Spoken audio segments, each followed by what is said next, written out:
Pangulo sa dalawang pagkakataon. Una po, nang magpipresent siya ng budget. Ang pinipresent po niyang budget ay budget for 2025. Akalain po ninyo ang gusto nilang tanungin ay yung pagkakagasta ng kanyang budget noong 2022 and 2023. Saan ka naman nakakita ng ganong klaseng direksyon?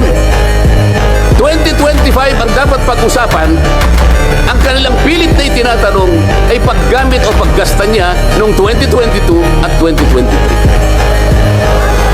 Ang sabi po ng Vice President, siguro nainis na rin, I forgo my opportunity to defend this 2025 budget and I leave it to the discretion of the House of Representatives as presented. Ayaw pa nilang tanggapin. Nang ibig sabihin, ayoko nang idepensa sa inyo. Bahala na kayo. Kung anong gusto nyong ibigay sa akin, bahala na kayo. Ano pong ginawa nila?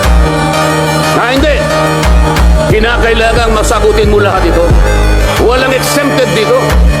Kahit ano nga yun siya, kailangan namin ito. Tama po yung lahat po ng paggasta ng pera ng bayan ay kailangan pong suriin. Totoo po yun. Ngunit meron pong pagkakataon at panahon sa paggawa nito. Hindi po sa panahon ng pipresenta ng budget. So ang ginawa po nila, tinawag uli ang pangalawang Pangulo sa isang pagdinig sa isang committee na kung tawagin ay Committee on Good Government. Alam po ninyo yung pagsisimula nila para magkaroon ng katwiran na masabi na ang Vice President. Kinasangkapan nila yung isa sa amin, isang representative sa Maynila, tumindig at nag-privilege speech. Yung subject matter po ng kanyang privilege speech ay kaugnay po ng budget na pinagtatalunan na po sa plenaryo at sa committee. Sa tuntunin po ng House of Representatives, no one should avail of the privilege hour if the subject matter is related to a pending bill.